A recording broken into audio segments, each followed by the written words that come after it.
Welcome to the Let Them Live podcast with Emily Burning, a place for meaningful conversations, real stories, and a shared mission to protect life.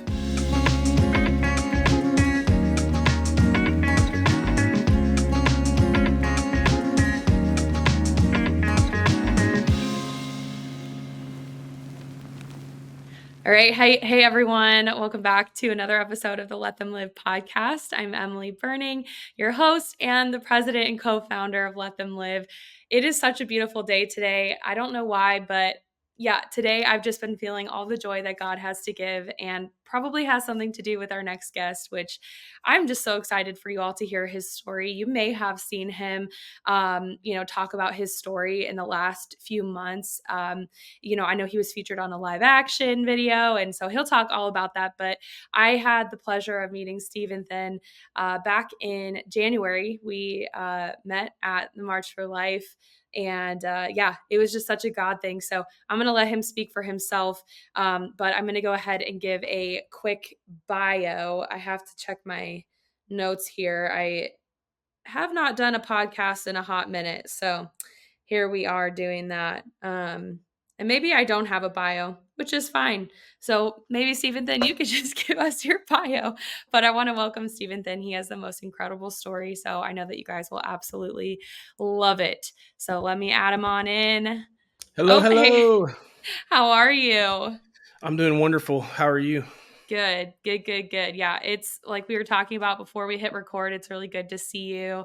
Maybe you can share a little bit, like you were sharing before, what you've been up to since we saw each other in January. Yeah. Well, one thing, thank you so much for having me on the show. I'm so excited. I've been looking forward to it. It's been 6 months in the, coming, but we got to meet in January. And since then I have been traveling the country. I think I did 19 states. I had about Nice. 29 national speaking engagements. Most of those were local pregnancy center galas or banquets, raising money for these beautiful organizations that we love and believe in the work that they do. Which I love, that we're not just saving babies, right? But we're loving on mamas and dads if they're in the picture. It's been great. I also not only am I a speaker, but I'm also a worship leader. So a few of those events, I was able to lead some worship. I actually just got through doing a kids camp, 7-year-old through 12-year-olds at in Pigeon Forge, Gatlinburg area. So that was a nice different pace of life. But yeah, Switch it up a little bit, yeah, exactly. keep things interesting. That's Hmm. amazing. Yeah, I think that's so awesome. And I mean, you just have probably one of the most incredible stories ever. And I don't want you to feel any restrictions. So feel free to like talk as long as you want. But I just want to start with that. Like, I just want to start with your story, however you want to share it. And then, I think it just speaks for itself. Well, I'm not going to keep up the podcast that long, but I'll share and give you some room or opportunity to ask some questions. How about that? That sounds Um, perfect. so when I was 8 years old, we'll start there. I had some friends of mine at school say, "You're weird and different," and I was like, "That wasn't very nice, right?" Nobody wants to be called weird and different, but what they were telling me was that my skin color was different than my family. They were like, "You're the wrong color," is actually how they said it. And I looked at my hand as an 8-year-old little boy, and I was like, "You know what? They're actually not lying." It had never really come up in conversation because I always say that love goes deeper than color, DNA, or blood. And I found out that night in a conversation with my mom that I was actually adopted, brought into my family when I was 7 days old.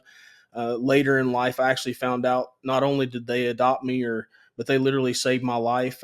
When they received me as a 7-day old child, I was on the same bottle of formula I'd left the hospital with.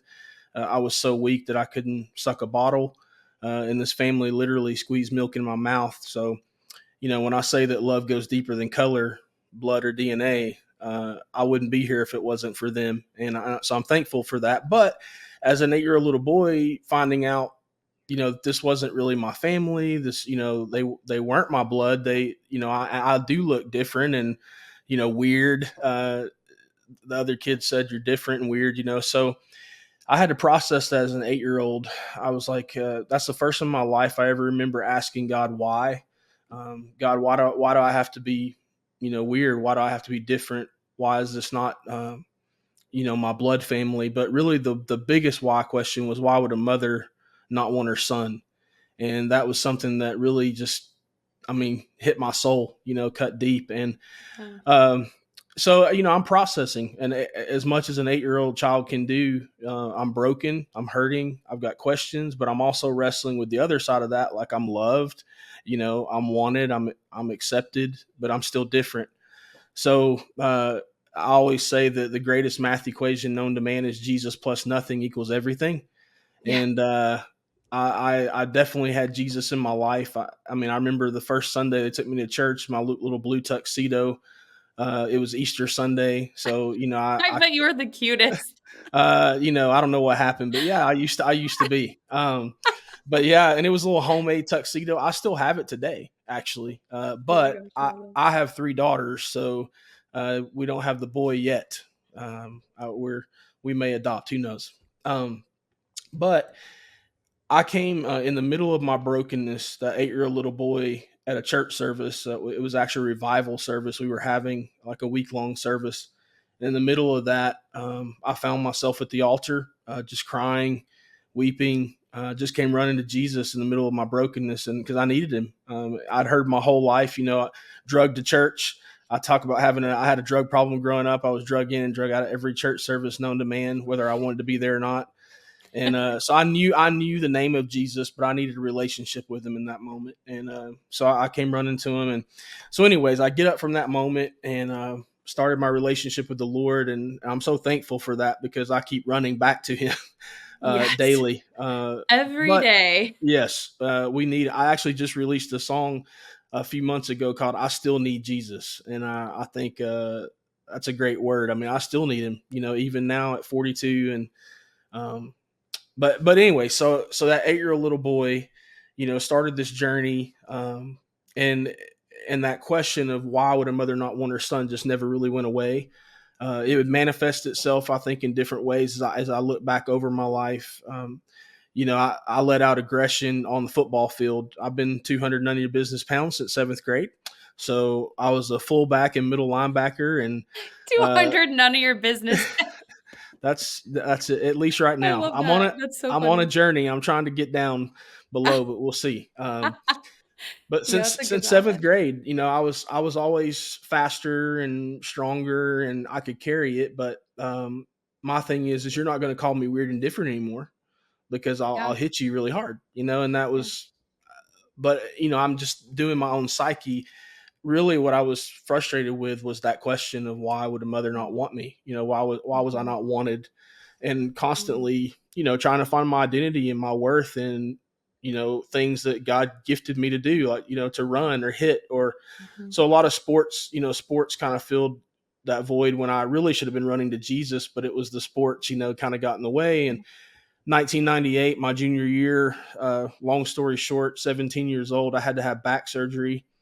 And that literally ended my dreams of playing football in college. I had scholarship offers, and guess what? I'm laying in bed again, asking God, why? Like, Why? same question I was asking at 8 years old. And Mhm. again, I don't know where my life would have been if I would have stayed healthy and been able to play football, because that was gone. So I actually wound up on a college campus in Bristol, Tennessee, about 4 hours north of my home where I grew up. And um, I actually met my wife there. She played volleyball. I teased. She's from Tampa, Florida, so she's a Florida girl. All Uh, right. yeah. So we'll actually be down this summer to visit family and stuff. So we're excited about that. But I'm married up in every way. She was a 5'11" middle volleyball player, and I'm five none of your business. Okay, so but I'm married up. I love that. She's amazing. She homeschools our 3 daughters. Our daughters are 16, 14, and 11. And she's just a rock star. I'm gone about 6 months out of the year right now, traveling, speaking, and she just supports me 100%. That's Um, huge. you That's know, it's so not, huge. it is, and it's not perfect. It's not perfect, but we both are seeking the Lord. And I say perfect, and it's hard to be away, from family Yeah. and things like that. But we know that this is our ministry, not just mine. My Mhm. whole family's. And So anyways, I'm so blessed that I think God knew what he was doing, even though, in the moment at 17, like, God, I don't understand why this is happening. But I get on that campus. I meet again my wife. We before she was my wife, she was my fiance, girlfriend and fiance, and we got married in June of 2006, the 17th. So we actually have we just celebrated our 18th wedding anniversary not long Happy ago. late Yeah, anniversary. we made it. Hey, Uh, that's awesome. that's something to say these days, right? It is. But I, but we started dating and we started talking about, or as my fiance, and we started talking about what marriage would look like and what we want in marriage and like as far as having children and things like that. And we decided that we wanted to be parents early, start a family early, and so we started trying to have children. And our first pregnancy, 8 weeks in, my wife had a miscarriage. We lost our 8 week old, and I'm laying in the floor, with her as she's weeping, and we're both asking God, why? You Mm, know, here we go again, finding yep. ourselves that same question, and it doesn't make sense because we just want to be parents, right? And so we finally built the courage up to try again, and we successfully got pregnant with or had Isabella, who again is our 16-year-old today. Y'all pray for me. She's driving, and um, it's Watch fun. out. Yeah. Look She's out been on at the it road. been at it about a year, so she's done okay. But Good. Good. then our third pregnancy, 10 weeks in, my wife wasn't feeling well. We went to the doctor. We had an ultrasound. There's a baby on the screen, but there's no heartbeat, and we actually lost our second child to miscarriage, our third pregnancy. And this time though, it was different because the 8 week old baby, she actually lost at home in the toilet. Like she passed it and didn't realize what it was, so she flushed the toilet, and she was alone when it happened. And I, I wasn't, all I could do is just embrace her, love her. Didn't know Yeah. what to say. It was a different experience. This time I was in the room. She had to have a DNC and had to have the baby removed from the womb, and then she comes back to me with an empty womb, and it just messed me up as a Yeah. dad and as a husband, but especially as a father. That heart of the father. I was really, honestly, I was depressed, and I'm a minister. I was a youth ministry major, so I was a youth pastor at the time, working with middle schoolers, about 125 of them on Wednesday nights, Mhm. and I'm a depressed pastor, and I didn't feel like I could tell anybody. Mm.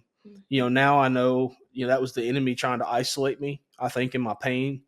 Uh, but a little shout out to pastors, like, you're not alone. No. You don't have to be perfect. Like, we need help too. We're broken, uh, Yep.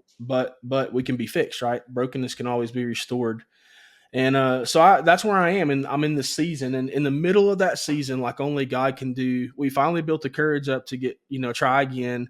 So we're pregnant with Eliana in 2009. We've had these miscarriages, but we're scared. We're kind of waiting, to see, to get past that threshold, 10 weeks, and we realized that, okay, this is probably going to be successful, so we could breathe a little bit. But in that Mhm. moment of 2009, the Holy Spirit just moved on me in a little apartment in Tampa, Florida, um, and He said, "It's time." And I'm like, "Lord, it's time for what? I need more. I need more information than Like, that." I need a handbook. I need you to tell Exactly. me step by step. Exactly. Just, I mean, write it in the star or something. I need Yeah. more than that. And what He was telling me was a few days of just seeking the Lord in prayer and fasting. He said, "It's time to look for your mom." And I was like, "Lord, I have a mom. I love her, Joyce, my adopted mom." And He's like, "No, it's time to look for your birth mom." So, and when I was 8 and had that conversation with my parents, and I found out I was adopted, they gave me a gift that I didn't realize was going to be a gift, or a Mm. major gift. It was a 3 ring binder. It had 8 pages of typewriter paperwork in it, and it had my birth certificate, and it had about 7 pages of broken family history that my birth mom gave verbally, which they wrote down, recorded at DHR when she dropped me off at 7 days old. And I took that paperwork, I pulled it out of storage, I got on Google, and only in God's timing, 3 days searching online with my 8 pages of typewriter paperwork from 1982, I found, which, well, I didn't realize it, but I found a website for this man named Steve Holt, who I found out later he's my uncle. But he's a magician and ventriloquist from Spartanburg, South Carolina. And I know you all don't know me, but I don't like clowns. I don't like Chucky. I don't like it. I don't like any of that stuff. So when I'm on this man's website and he's sawing a body in half that he's got on video and legs are over here, his a head over here, I'm like, not today, Satan. I'm not going on this man's website. But something, and I mean, the Holy Spirit just leading me. I got past the fear and clicked on his Yeah. bio And how and random literally, though too, like of yeah, all the occupations, like yeah, he's a magician and a ventriloquist. Like I feel like this is where your story just like when you were talking to me in January telling me your story, it was yeah. like, that's weird. And then like the next thing that so Well, and I mean, the magician part is, I mean, all of it's cool actually, but it's the ventriloquism part that freaks me out because it's like those are wooden puppets and their eyeballs, they shouldn't move like the Exorcist. You know what I'm saying? Like their head can get literally do a 360, and I'm like, this is no. But anyways, I click on this man's bio and online, and I've got my paperwork in front of me, and every single name on my paperwork matches his family history. And that's when I found out that he was my uncle, Steve Holt. But and then my birth mom name was listed there, Glenda Sue Holt, and it says that she was actually the baby sister, the baby girl of three girls, and they had three boys. So she's kind of like in the middle as far as there were six of them, actually six siblings. I found out. I jumped on a plane in Tampa, Florida, about 2 months after I had connected with him online, and I'm standing in his living room at 27 years old, meeting my birth uncle that I didn't know existed, and he shared with me, about my family, my birth family. So again, there were six of them. All the children were mentally handicapped except for him. Their parents had died at an early age, and they were all thrown into orphanages. Only like they would go in and out of foster care, a few of them, but most of them, most they stayed in the orphanage until they aged out of the system.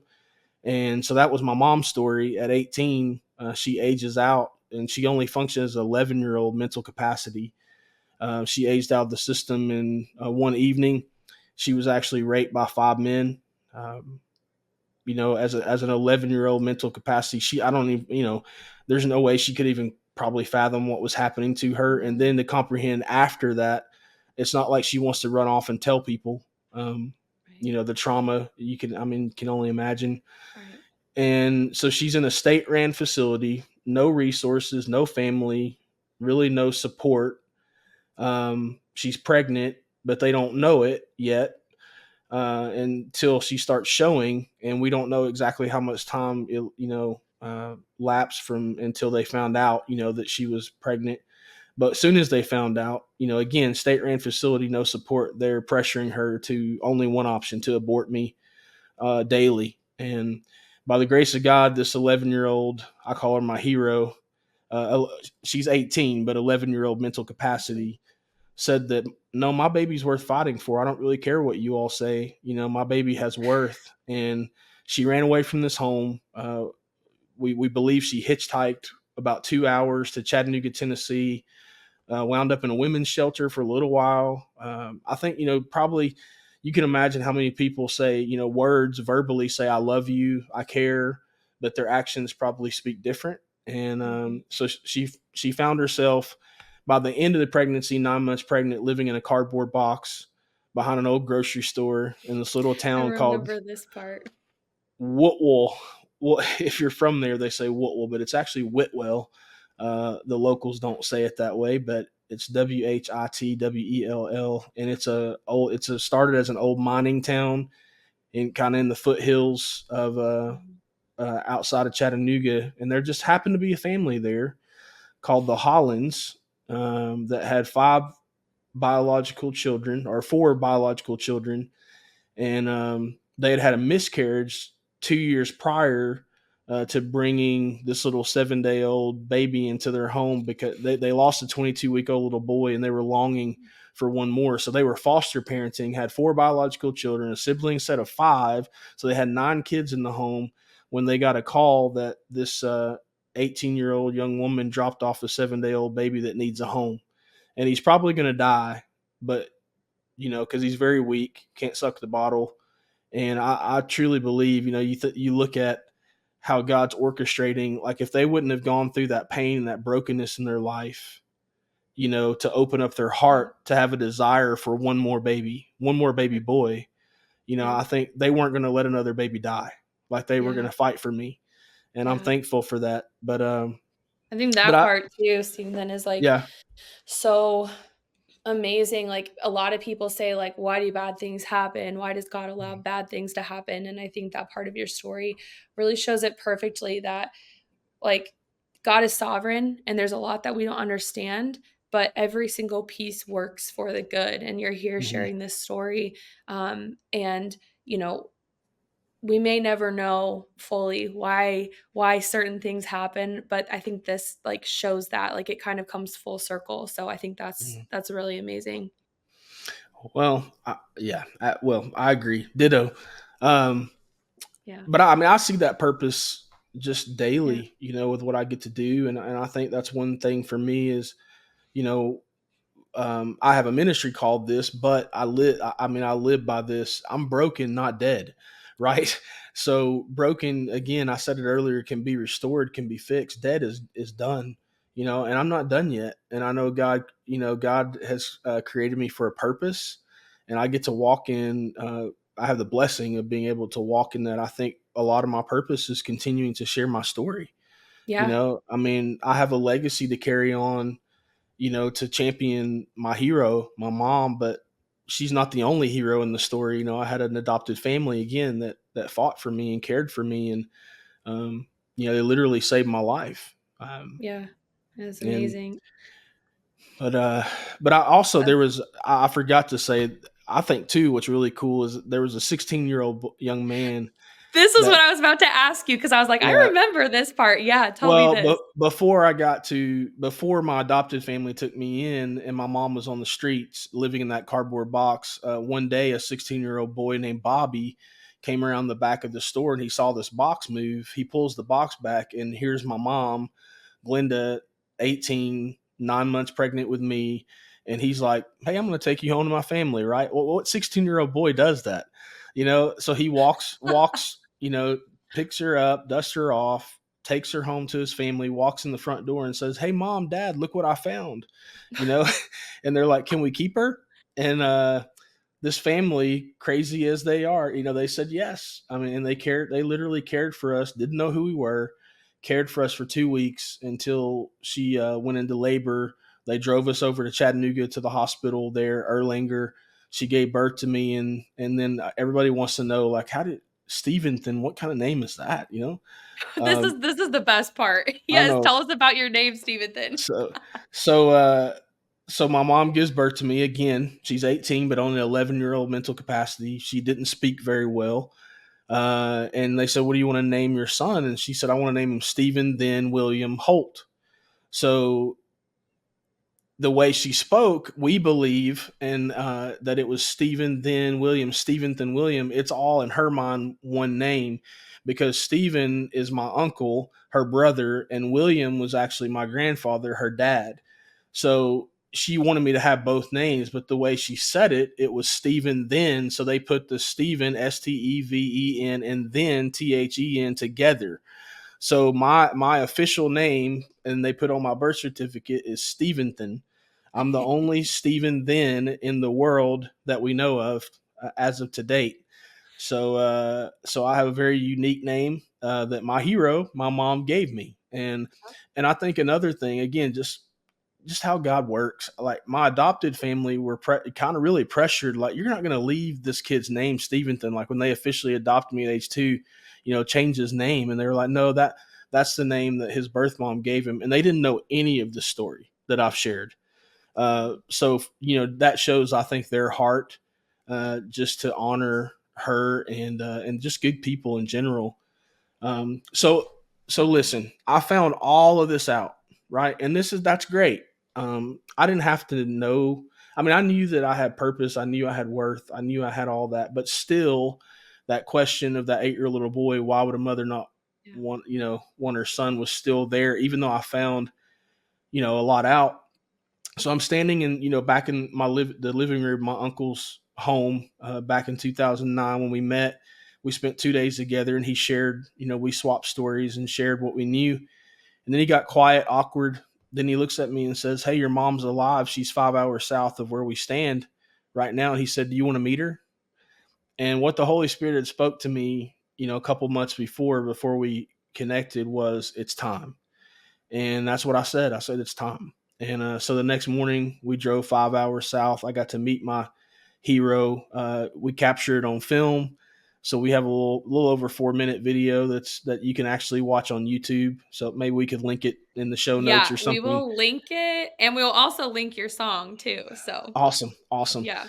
But yeah, so when I get to speak a lot, especially nationally, and get to raise support for these beautiful organizations that we believe in, I get to honor my birth mom, and I get to show that video, and people get to meet her, not in person, but as close as we can, and really she steals the show. But we we got to connect, and I got to hear her say, "I love you, and I would have never given you up if I could have kept you." And it was like there was healing that my heart needed that I didn't even know it needed. Um, Wow. And how old were you? Remind us, like, how old were you at this time when you I met her? was I was 27, so 27. So it's 27. like, man, think about it, like, God is crazy in the best way, how Hmm. things come together. How, that was what, 19 years where when you started kind of questioning, like, why? Hmm. And it wasn't made like full circle until you were 27. But in that moment, it probably all made sense. And Yeah. that's just shows the beauty of God and like everything that you went through, led to that moment. And where you can tell everyone where did you meet your mom? Where was she at? Yeah, she was actually in a mental institution in a little town called Jeffersonville, Georgia, which is close to Atlanta, or actually Macon would be closer to Macon, Georgia. Um, so I mean, this small little nowhere town. I mean, for the people that live there, it's somewhere, but it's just small on the map. And we my uncle did a magic show for the residents because he thought it would be, hey, we're gonna, because she's 46, but she's only 11 still mentally, so we knew this would be heavy for her. Hey, here's your 27-year-old son. And so he did this magic show, and I mean, it's just, I sit back and laugh. I mean, but I mean, there's schizophrenics, there's bipolar, and he's taking bottles and pushing them through people's stomachs and making them come out their back, and pulling coins out of their ears. They're nonverbal and they're freaking out.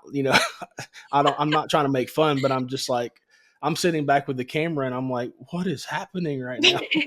People are gonna die of heart attacks, and uh, but God just worked it out, and we had planned to do this, private interaction in her room, but we had that camera rolling, and that it wasn't planned. It was just, and I think that's the beauty of it. Yeah. I just came up and started singing "Amazing Grace" because I just felt led to sing that song over my Yeah. mom. But I got to "Amazing Grace, how sweet the sound that saved," and I lost it. I mean, I'm weeping because I'm looking her in the eyes, and that song means something different to me in that moment. That word, she saved me, Mhm. and I look over at her, and she actually literally finishes the whole first verse, and she never, she doesn't sing on pitch or key, and it was perfect. Wow. So and it's a treasure. I mean, that video Yeah. is, The fact that it's you a have treasure. that, and you can always look back to it. And I mean, your story is so amazing because there's so many. I mean, I feel like it should be a movie because there's so many twists and turns, but it's also so Yeah. inspirational. And there's so many heroes, your mom, and then the family, this the 16-year-old Hmm. who, just like brought your mom home, and then your adoptive family and you as Hmm. well, because we all have a choice. We can, you know, answer God's call. We can do what we're called to do on this earth, what he made us for, or we can turn away from it. That is the ability we have, but you answered that. And even though it took, however many years to answer that call, the fact that you're sharing this story is amazing because it's going to impact so many people, whether it is someone who is pregnant from rape, whether it's a family considering adoption, whether it's, a family who just lost, their baby or whatever it is. Like, it touches in so many different aspects. And that's why I was like, we have got to have you on, because this can just reach so many people. And speaking of heroes, I mentioned this, the 16-year-old. I know that there's more to that, as well as, like, you were able to meet and meet the 16-year-old. So I I would was. love for you to share about that as well. Yeah. Yeah, well, in 2014, I people were begging me to write a book. You got to write a book. You got to write a book. I've never written a book before. Now I write songs, but that's different. So I got together with actually my uncle Steve's wife, Vicky. She's a children's author, and she's written more books now. But she had just through self publishing. So, anyways, I got with her and we started writing this book, and we realized that as I was researching, I realized that Bobby, the 16-year-old, was actually still alive, and he was in his 50s. So. And he actually lives in the town I grew up in. He's still there with his family, so we decided to meet. He came to my parents' house, and I got to meet him. And you talk about two grown men just ugly crying, just weeping. And he even told me, I mean, and it wasn't weird. I mean, this sounds kind of creepy, but he's like, I watched you, I watched you grow up from a distance. He never approached me. He never told me the story, like his part in my story or anything, but he just watched me. And where he was like a lot of tears for him was, I'm 16 years old, and uh, I'm watching your mom like give you water to drink at night, and she's rolling over on you when she sleeps. I'm realizing that she really can't take care of you. So he's like, I'm the one that my parents went to work and they didn't want me to do this, but we didn't have a lot of money. He said we were very poverty stricken. He's like, I loaded you up in the car. I don't think he had a driver's license. He's Probably didn't 16. have a car seat driver's license. Exactly. And he literally drove us to human services and walked us in, my mom and I, and that's where she relinquished her rights, and I went into foster care. And honestly, if he wouldn't have done that, I don't know, again, talk about heroes, I don't know if I'd be here today. But his whole thing was, I as I've watched you grow and you're standing in front of me now, I know I made the right decision. Because he always struggled with that. Did I make the right decision? Like, basically taking you away from, being a part of that moment to where I'm taking you away from your mom. You Yeah. know, Yeah. but honestly, again, if he wouldn't have done that, I don't know if I'd be here. Yeah. So. Yeah. That's something that Nathan and I have experienced as well, where, we've had to make a tough decision and, get child protective services involved. Hmm. And, there's not much that you can know from that. You just have to wait and hope and pray that, you will get to see that it was the right decision. And Hmm. we just recently got that too. It was just the confirmation that baby's with mom, which is amazing, but baby's being taken care of and Hmm. she's happy and healthy. And so I understand that feeling of just kind of hoping that you did the right thing, and that must have been amazing for him. I mean, this is I think. crazy that you guys, as an adult, you connected with Mhm. your uncle, your mom, the boy who, like, saved your mom, saved you, you know? Right. Well, and I'm thankful that it happened. I was able, my adopted mom actually was able to meet my birth mom as Oh, well. So like wow. that's like a little 15. I actually had somebody film that because you're talking about a movie. I was like, one day, who knows, this footage may need to be, something, but either way, I've got it personally. And that's on YouTube as well. It's like a little 15-minute clip. Like, you get to go on the journey of the excitement of us going to the mental facility, and my mom, they That's allowed amazing. us to, we had to cut cameras off to walk in, but once we got in a private room, they let us film again. That's So amazing. it, Wow. it was That's it, amazing. it was cool. It was difficult. It was hard. I mean, I could tell my birth mom was, processing. That's a lot for her, but the reason I say, so Bobby, the 16-year-old young man, he's passed away. So I got to meet him, and thank him and have that moment with him before he was gone. And then also, sadly, my birth mom passed away on Thanksgiving of 2020. So I got that call after celebrating with family, my adopted family. We have a big 70, 80 people at Thanksgiving every year kind of thing. And my birth uncle had said that she actually choked on a sandwich in this mental facility, that was hard for me to swallow. Like I was like, Lord, after all the stuff she's been through, that's to Yeah.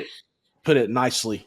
Like you're gonna take her out with a PB&J. Like really, you couldn't be. You know what I'm saying? Like Yeah. I was like, come on, Yeah. Lord. And That's how but she went. it is, and but she only had 3% brain I mean, they did get vitals back on the way to the hospital, but she only had 3% brain function and basically being kept alive by a machine. So I had to, make a decision, Mhm.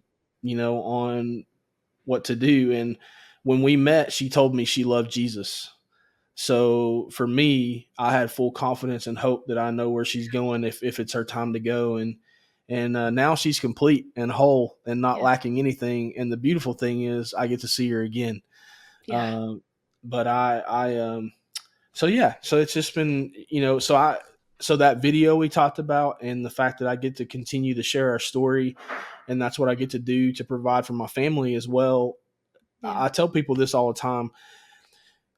I've got to touch my pain for other people to find healing a lot, but I'm at a place where it's worth it, and Yeah. I can handle it.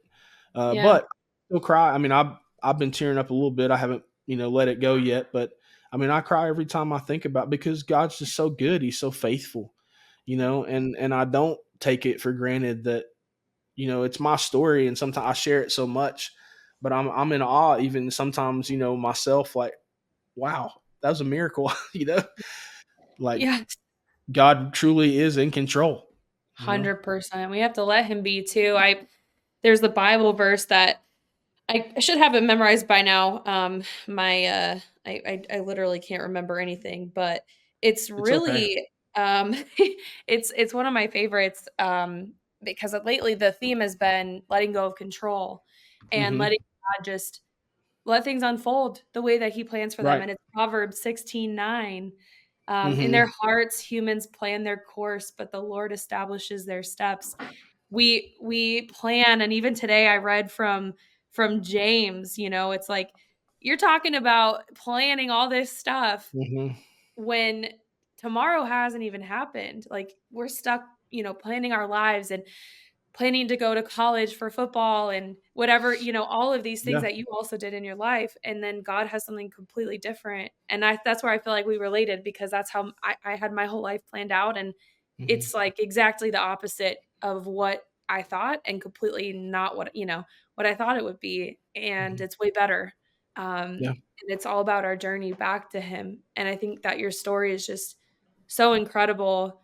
And we need to make sure this is just a little note for whoever's editing this that we have all the links to the YouTube because I think this is a really amazing story to share. Like I said, it touches so many people.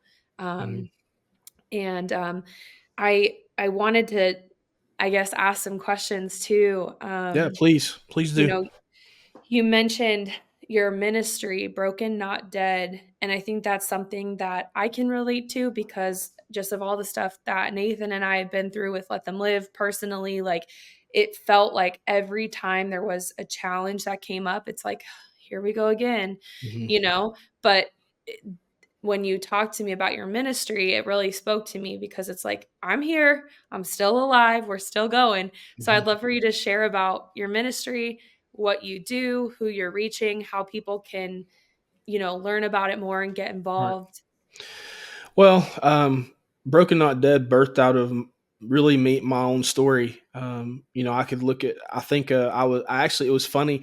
I got invited to come speak at a women's conference, like just to do a session, and I kept thinking of this like beautifully broken, and I'm like, that's just so overused. I mean, I love it; it's beautiful, but like, and God just really kind of dropped that, that phrase, broken, not dead, and really started thinking, and Revelations 12:11 says that we overcome by the blood of the Lamb, Jesus, and the power of our testimony, and so I was thinking about that, and then have you ever heard of kintsugi? Kintsugi, Kintsugi. It Uh-uh. it's the Japanese. You've seen it. It's the Japanese art form of mending broken pottery, where they put the gold in the cracks. That's right. You did talk to me about that. Yeah, That's right. yeah. Yes. Yep. So I, in a sermon series, something I worked on probably for students, or God just brought this back to my mind, that it takes a master potter to do the restoration, right? We were not meant to restore that on our own, but once it's repaired and restored, there's gold in the crack. So it once it's been restored, it still has purpose, right? It's actually worth more than it was in its original state. And then once you shine light on it, it actually reflects the light, and the light is reflected from the broken places. So just God just kept, pouring, James 1, 2 through 5, consider it pure joy, my brothers and sisters, when you face trials of many kinds, because you know that, you persevere, there's hope on the backside of that. So all this stuff, and so what Broken Not Dead is we've created a platform, a ministry for other people to share their broken not dead stories. So God's given me this platform to share mine all the time. Now I don't call it that all the time, but that's what I'm sharing. Whether it be from the beginning of life, it was a broken situation, terrible, but I'm not dead yet. There's still purpose for my life, and through the back surgeries and all those are broken places, but then there's this light that shines out of that. And I've realized for myself that broken's not the end of the story. Broken can be repaired by a master potter, but we have to surrender that brokenness to him, right? And then let Yeah. his light shine through. And that, honestly, I just share my cracks all the time, but, but I you love that. know, I feel like I do the exact same thing where, you do. that's how you can relate to people, and Right. sometimes we don't know why we're going through the things that we're going through. And Hmm. then we meet someone who is Right. going through it. And now we have this experience that we can share, Hmm. and that's just beautiful. I think it's amazing too that because you have a platform that allows people to share their purpose, which helps other people to realize their purpose, Yep, because absolutely. a purposeless life is Hmm. probably the most like bleak thing ever, where Right. you don't know why you're even existing. And so Hmm. that's how where I was before Well, Let Them Live, well, so and I love it too. It's very rewarding for me to. I love people, and I'm a people person, and I don't want to have a pedestal or a platform all alone. I know that I've met so many people, and what we get to do and travel and meet people, and they have these. At a book table after an event, I have people just sharing jaw dropping testimonies that I'm trying to sign books and try and connect with people, and I have to give them a card and say, hey, listen, email me, call me, like I'll make myself available, but I want to be present because you're sharing this amazing testimony, which I would call a broken not dead story, but mhm. I can't engage. So we've got, so far we filmed 44 stories. We raised the money to film, produce, and release. We've released 37 of them. I think we have 7 Amazing. stories right now. We're about to launch a landing page on our website, brokennotdead.com, where there's 7 stories that we're trying to finish, funding, and so we can finish production and then releasing those out to the world. I think we've had about 26% of our viewership is international. So it's really cool that, and some of these That's stories, amazing. these are just, we say average people. They're not people that have a platform like we do, where people are asking us to come share their story. But Yeah. it's just as powerful, if in Yep. some, if not more, in different settings. And 100%. it's just, anyways, I want to share all the That's stories, but I amazing. can't. But what's beautiful to me is, so, as God has allowed my platform, to grow and for people to learn more about me, even like recently, the 700 Club, actually, when they did a feature on me, it came out maybe a month ago. And as they were researching my story, they actually found Broken Not Dead stories, and they're entertaining about 13 of those stories of the 37 they're looking at featuring on their show, on their platform. So to Yes. me, that's, I'm like, yes, that's what this whole vision is we get to bring the hope of a testimony, the hope of a story to, like you said, somebody hears that story and they say, you know what, hey, wait a minute, I got purpose too. Yep. Or even more exciting is they get introduced to the gospel, through a relationship with Jesus, just through the power of a testimony.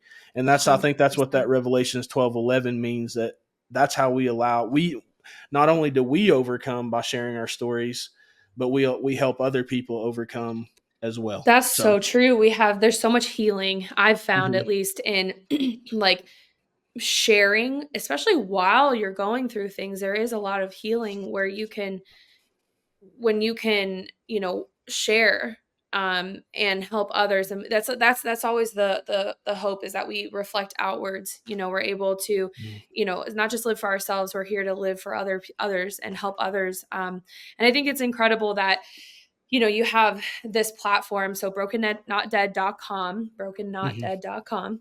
um and you definitely have the same mindset that I do, where it's like we're all here, we're all mhm. doing, we gotta support each other doing what God has called us to do.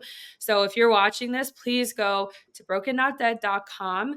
You can donate, is that right, Yep, Steventhen, to you can help get donate. these perfect, let's get Stories out there. these stories and testimonies out there, and help to support this amazing ministry. And I also wanted to give you a chance to talk about your book a little bit as well.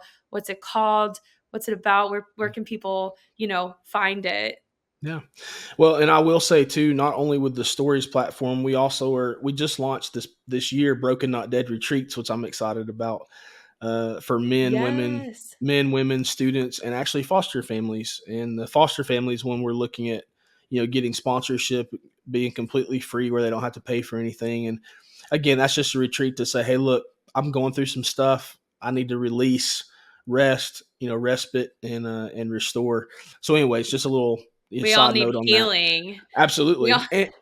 And getting in a place that's away from, like, just to slow Yeah. down for a couple of days and be, I think we all need that. And Yes. so I'm excited about that. So anyways, but there's more on that on brokennotdead.com. But the book, Steventhen.com is probably the best place, like just a landing page to get music, book, all that stuff. But my book is called The Journey, Brokenness to Wholeness. There's that brokenness word again. But it was the journey that I've been on, just for me personally. It actually starts with my mom and her story, and then goes into the foster care adoption story, and a lot about where my life up to 2015, because I released the book in 2015. I need to write another one, but it's like, okay, where do I find the time to do that? You're But like, all right, Lord, if you open up my schedule and make some exactly. room. But there's definitely, I've got a few ideas on. I'd love to write one to honor my mom even more. Especially since she's gone now. Yeah, Um, so that's yeah, amazing. and that's Wow. on, again, that's on the website, but also Amazon. It's Okay. I do self publish, so if you want them in bulk or anything like that, which I do have organizations that do that, Awesome. I can order them. I have a Awesome. and send. So That's amazing. And then because I know there's a lot of, pregnancy center directors and people kind of in that area that, listen to this and watch this. So if yeah, someone wants to look at you to come speak, I mean, obviously this is incredibly inspirational on so many levels. And I right. think everyone should hear this. Where would they go to, get in touch about having you? Well, I'm represented by Ambassador Speakers Bureau. So our beautiful friend Gloria Lida, over my agent there, she's amazing. She knows, first of all, I have a minister's heart, so I usually try to work with any organization, no matter what the budget is or anything like that, but try to make it work. But go to, again, I think Steventhen.com. Perfect. Again, my website is the best place for that, just because it has a link, if you want to book me to come speak, and that's going to take you to Ambassador's site to inquire about Awesome. booking me. So Awesome. Yeah, that's the yeah, place, guys. Steventhen. So that's Steventhen, I own my right? own website. Yeah, You got your own website, Steventhen.com. Steventhen.com. I love that. you I know, don't think there's any other Steventhens. That's amazing. And no. I hope that you guys, continue to just like, yeah, just go to brokennotdead.com, Steventhen.com. Gosh, what an amazing story. Thank you for coming on. I feel just so blessed to know you. And it was such a God thing to have met you back in January. I thought it Yeah. was so funny. I'll share this with you guys. We met at the convention, the students or the March for Life March for Life. Yeah. convention, and I gave you my book, and you I remember we seen each other like what 8 hours later or 7 hours later or something, Still and you had it. still had the book. You I were like should. our biggest advocate that day. I've got it. I think I have it here. I know it's in my office on my bookshelf, but Yeah, yeah. I So should have that's had it. That would have been funny. So I could be like, I if you still have it. you haven't let it go for 6 months. No, so I think Mm. that's amazing. I'm going to be ordering your book as well right when I hop off. I'm really Wow, excited thank you. to read it, and thank you again for sharing. I You're welcome. am just going to be continually praying for you as you continue to share that you just, the Holy Spirit speaks through you, and that whoever's in the room, you just speak right to them. And I know you will. So very, very grateful. Is there any last thing that you'd like to share? Any words of advice, parting wisdom that you want to share to our listeners, watchers? Well, first of all, I just want to say thank you, my friend. Thank you for having me on. Yeah. It's truly an honor. I'm a huge champion and believer in what you guys do. So just know that I'm praying for you all, and I hope to come visit sometime. We're Yeah. gonna be in Orlando actually All right. in July, or coming up Okay. soon, middle of July. All So right. I'll have to see what you're up to. But Absolutely. anyways, again, I just want to say thank you for having me on, for trusting me. I know it's you guard this platform well, as you should, and I just think honestly, we've said it already, but anybody out there that's just struggling, just trying to find some meaning in the maybe the why question. I get that a lot. People come up to me and be like, man, I'm right there where you were. The whole why thing. I think that's kind of more universal than anything. Uh, that he is in control. We've said it already, that that he truly is in control, and he's got it. And I just lost a really good friend that I've got to go to a funeral next weekend, and it's just kind of like, again, like, wow, Lord, that Right. just doesn't make sense. But I know He's been faithful to provide. He's been there. When you keep going and persevering, you can sit here and say that, what, I am broken, but I'm not dead yet. There's still purpose. So I'm just going to keep moving and keep going. Yeah. So Well, I love it. Thank yeah. you for that. And again, it was awesome to talk to you. I will see you guys. I have another podcast coming up. I don't know if it's going to be released in the order that I'm recording, but I am interviewing another Let Them Live mom, and she's going to share her story, which is going to be amazing. So stay tuned for that, you guys. Steventhen, thank you again so much, and God bless. You're welcome. God bless you. God bless. Thank you for tuning in to the Let Them Live podcast with Emily Burning. If you enjoyed this episode, please let us know your thoughts in the comments and make sure to subscribe so you don't miss the next episode.